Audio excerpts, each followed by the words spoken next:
Hello friends, welcome to sports allrounder YouTube channel. Kabaddi தான் PK 11 தான். தாட்டுறோம், தூக்குறோம், cup ஜெயிக்கிறோம். PK 12 இப்போ இல்லை. எனிவே விஷயத்துக்கு போயிடலாம். கடமை முடிச்சிடுவோம். நிறைய பேர் கேட்டுட்டாங்க. ஜெய்ப்பூர் கூட மேட்ச் இருக்குல்ல இன்னைக்கு.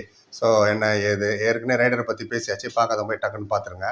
ஜெய்ப்பூருக்கு ஜெயிக்கிறதுக்கு வாய்ப்பு இருக்குது, குவாலிஃபை ஆகிறதுக்கு. ஏன்னா 54 பாயிண்ட் இருக்குது. இன்னும் 4 மேட்ச் இருக்குது. அவங்க 4 ஜெயிச்சா 74 போயிடுவாங்க.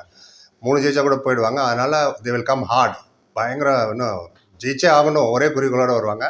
நம்ம தமிழ் தலைவர் நத்திங் டு லூஸ். உங்களுக்கு தெரியும், ப்ளே ஃபார் ப்ரைட் அண்ட் ஃபேன்ஸோட சந்தோஷத்துக்காகவும் ப்ரைடுக்காகவும் அடுத்த சீசன் ரெடி ஆகிறதுக்காகவும் விளையாடுங்க. And play fearlessly. ஒன்று பண்ணுங்கள், இந்த மேட்ச் ஃபுல்லாகவே எப்படி போனஸ் எடுக்கிறதுன்னு போனஸே ட்ரை பண்ணுங்கள். தோற்ற கூட பரவாயில்ல, வேறு எதுவும் பண்ண தேவையில்ல. எப்படி போனஸ் எடுக்கணும் இப்போ கற்றுங்க. நேற்று வந்து பையன் தேவாங்கலாம் போனஸு +2, போனஸு +3, போனஸு +4 குடு போய் லைனில் போய் நின்றுக்கிட்டே இப்படி வேடிக்கை பார்த்துட்டு டென்னிஸ் பார்த்துட்டு திரும்பி வந்தால் ஃபேன்ஸுக்கெலாம் கோவம் வரதான் செய்யும். எத்தனை பேர் நீங்கள் ஆதங்கப்படுறீங்க, தூக்கம் வரல சார், நான் இது பண்ணுறேன் அது பண்ணுறேன். கவலையாக இருக்குது. லேர்ன் இன்னும் இந்த எதாவது கற்றுங்க. இந்த பிகே 11லேருந்து வெறும் கையோட போகிறோம். எனிவே வெறும் கையோட போகிறோம். Learn something from this. So அதான் எப்படி போனஸ் எடுக்கணும். நேற்று பாருங்கள், பவன் ஷராவத் அவங்க கோச் இன்டர்வியூ ப்ரெஸ் கான்ஃபரன்ஸ் போட்டிருக்கேன் பாருங்கள். அவர் சொன்னார், ஒவ்வொரு மேட்ச் ஒவ்வொரு ரைடும் டூ ஆர் டை அடிச்சுக்கோ, தேர்ட் ரைட் அடிச்சுக்கோ போய் பாயிண்ட் எடுத்துடுவாங்க. போய் 31 பாயிண்ட் 26 பாயிண்ட் ரைடர்ஸ் எடுத்துன்னு வந்துட்டாங்க ரைடிங்க. ஸோ அந்த மாதிரி இருக்கணும். 2 பாயிண்ட் கோட்டை விட்டுட்டு 2 ரைடை மிஸ் பண்ணிவிட்டு அப்புறம் 3ஆவதை போய் டூஆர் ரை எடுக்கலாமா, அங்கே போகலாம், அங்கே போய் மாட்டிக்கிறது. என்னது சிம்பிள் கால்குலேஷன் தெரியலையா என்ன? கிரிக்கெட்டில் எப்படி 6 பால் கொண்டது ஒரு ஓவரோ, அதே மாதிரி இதில் 2 எம்டி ரைட்னா டூஆர் டை வரும்னு தெரியும்ல. அட்வான்ஸ் டேக்கிள் பண்ணாதீங்கன்னு எத்தனை வாட்டி சொல்லிட்டு இருக்காங்க பாருங்கள். நேற்று அவர் சொன்னார், அட்வான்ஸ் டேக்கிள் மாற்றுக்காரனா அஜய் தாக்கூர் சொல்கிறார். அவர் ஃப்ரெண்ட்ஸ் கான்ஃபரன்ஸ் போட்டிருக்கேன் பாருங்கள். அஜய் தாக்கூர் சொன்னார், ரைடர் நீ போ, அவுட் ஆனாலும் பரவாயில்ல, ஒரு பாயிண்ட் போட்டானா ஏதாவது பாயிண்ட் எடுத்துணுமா, இல்லை அவுட் ஆகிட்டு போய் வெளில உட்காரு. டிஃபென்ஸ் தான் கூலாக விளையாடணுன்னாரு. டிஃபென்ஸ் தான் உங்களுக்கு அவுட் ஆனால் கொத்தா 3 பேர் அவுட் ஆகிடுவீங்கன்னு. Anyway so let's see. Anyway ஆதங்க உங்கள் சார்பாக தான் பேசுகிறேன். At least learn something from this PK 11. Get ready for PK 12. Right. Manpreet, Haryana, ஸ்ரீலஸ்லாம் பாருங்கள், 365 நாளும் கோச்சிங் கொடுத்துட்டே இருப்பாங்களாம். நம்ம ஜஸ்ட்டு டோர்னமெண்ட்டுக்கு 10 நாள் முன்னாடி எழுந்திரிச்சிட்டு தூங்கி எழுந்திரிச்சு வந்தாலும் பிளே ஆஃப்லாம் போக முடியாது. எனிவே பார்ப்போம். ரைட். அதுக்கு முன்னாடி சேனல் கான்ட்ரிபியூட் பண்ணுவோம், தேங்க்ஸ் சொல்லிவிடுவோம். அது ரொம்ப முக்கியம். அதனால தான் நிறைய வீடியோ போட முடியாது, அவ்வளோ வியூஸ் போகிறதில்ல. சில பேர் வேறு கேட்டாங்கன்னா, சார் பாட்னா பைரட்ஸ் பற்றியே பேச மாட்டேங்க, வியூஸ் போல ஸ்ட்ரெயிட்டாகவே சொல்லுங்கள். வியூஸ் போல என்ன பண்ணுறது, ஷேர் பண்ணுங்கள், ஃப்ரெண்ட்ஸ்ட்டு சொல்லுங்கள், எல்லாத்துக்கும் கமெண்ட் போடுங்க. So we know that somebody is வாட்சிங். பார்க்கலன்னும் போது என்ன பண்ண முடியும்? ஒரு தேட்டரில் ஒரு படம் ஓடலன்னா சும்மா வரும் சீட்டை வச்சுட்டு படத்தை போடுவாங்களா? இல்லை, மாட்டாங்க. அப்படி தான் எவ்வளோ ஒர்க் லோட் இருக்குதுன்னு உங்களுக்கே தெரியும். அண்ட் ஓவர் சில பேர் தான் ஏன் போகிறீங்கன்னா, மெம்பர் ரிக்வெஸ்ட் பண்ணுறாங்க. ரைட் ராயிலா சார், நான் உங்களை மாதம் மெம்பர்ஷிப் சேர்ந்துருங்க, எனக்கு இதை போடுன்னு. So we have to do few videos. Any வேலை ஒரு பக்கம் இருக்கிற விஷயத்துக்கு போவோம். ஃபஸ்ட்டு தேங்க்ஸ் சொல்லிவிடுவோம். ஈஸ்வரமூர்த்தின்ற ஒரு 40 ருபீஸும் சுசீந்திரன்ற ஒரு 40 ருபீஸ் கான்ட்ரிபியூட் பண்ணேன். Thank you so much friends, fans, viewers, subscribers. நீங்களும் கான்ட்ரிபியூட் பண்ண நினச்சிங்கன்னா லைக் டிஸ்லைக் பக்கத்தில் சூப்பர் தேங்க்ஸ் டாலர் சிம்பிளோட ஒரு பட்டன் இருக்கும். 40 ருபீஸ் தான் மினிமம். கம்பல்ஷனில் ரிக்வெஸ்ட் சேனல் வச்சு யூஸ்ஃபுல்லாக இருக்கும். அடுத்த வீடியோ உங்கள் பேர் சொல்லுவோம். யூடியூபு உங்கள் பேர் பக்கத்தில் ப்ளூ கலர் தேங்க்ஸ் சொல்லுவாங்க. அதில் ஒரு பக்கம் இருக்கட்டும்.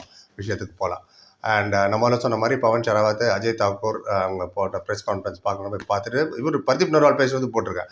அதை வேறு அந்த வீடியோலேயே ஒருத்தர் வந்து போகிறாரு, பர்தீப் நர்வாலை பற்றி பேச மாட்டேங்கான்னு. வெறும் தம்ப்நெயிலை பார்த்தே முடிவு பண்ணால் கூட அதை தம்ப்நெயிலே இருக்க பர்தீப் நர்வால் நேற்று பேசினது அது கமெண்ட் போடுறாரு ஒருத்தர். பர்தீப் நர்வால் பற்றிலாம் பேச மாட்டீங்களா?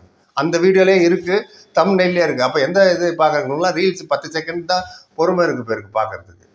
Anyway right. கிரிட்டிசைஸ் பண்ணுறது ஈஸி, களத்தில் இறங்கி விளையாடுறது ரொம்ப கஷ்டம். நேற்று ஒரு பையன் போட்டிருந்தாப்புல, எப்படி சார் இவ்வளோ ஆஃபீஸ் வேலை பண்ணி இவ்வளோ வீடியோ போடுறீங்க, ரொம்ப உங்களை பார்த்து நான் கற்றுக்கிறேன்னா சொன்னாங்க. சரி, உழைப்பு தான் உயர்வை தரும். Work hard. சக்ஸஸ் வந்து அவ்வளோ ஈஸியாக கிடைக்காது.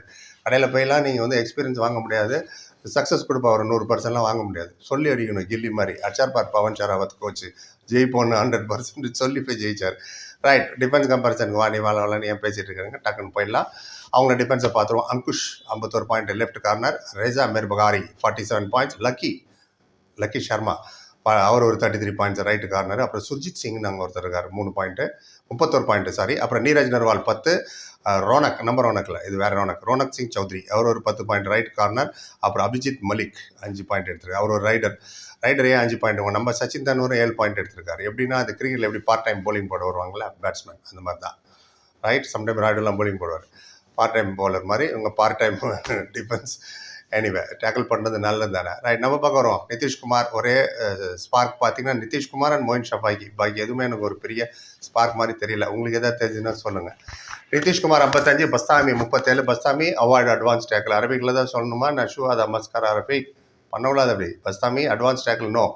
ரைட். சாயல் குலியா 29, அபிஷேக் 18, ஆஷிஷ் 15, மோயின் ஷபாகி 10, சச்சின் தன்வர் 7. இதுதான் அது. பார்ப்போம் என்ன பண்ண போகிறாங்கன்னு. இதோட விமர்சனத்தெல்லாம் எடுத்துகிட்டு அப்புறம் வர ரிவ்யூவை ஸ்டார்டிங் 7 எங்கம்மா எப்படி நம்ம சொல்கிறது அவங்க எடுக்க போகிறதில்ல. இதுலேயே நீங்களே போட்டிருங்க ஸ்டார்டிங் 7 கீழே, நான் தெரிஞ்சுக்கிறேன். இன்றைக்கி ஃபார் சேஞ்ச் நீங்கள் சொல்லுங்கள் starting 7. Let me know. Alright, இதோட முடிச்சுக்கிறேன். Have a good weekend. பொறுமை பார்த்து நன்றி. Like, comment, share and subscribe. சந்திக்கலாம். Thank you so much.